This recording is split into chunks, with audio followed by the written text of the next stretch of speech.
રાજકોટમાં ભક્તિનગર સર્કલ નજીક city bus ચાલકે અકસ્માત સર્જ્યો હતો। વૃદ્ધ રાહદારીને સિટી બસ ચાલકે અડફેટે લીધા હતા। વૃદ્ધના પગના ભાગે ગંભીર ઈજાઓ પહોંચી છે। સિટી બસ ચાલકે નુલો બચાવ કર્યો હતો। જાતે જ પડ્યા હોવાનું તેણે રટન કર્યું હતું। 108 એમ્બ્યુલન્સ દ્વારા તાત્કાલિક સારવાર આપવામાં આવી। પૂરપાટ ઝડપે ચાલતી સિટી બસો સામે અંકુશ લાવવો જરૂરી બની ગયું છે।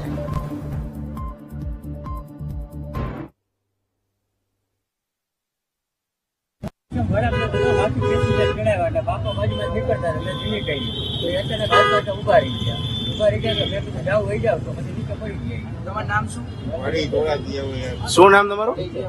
એટલે ઉભા હતા દાદા એમને પડી ગયા। કેમેરા છે ને તમારામાં એક કેમેરા બતાવી તમારા કેમેરામાં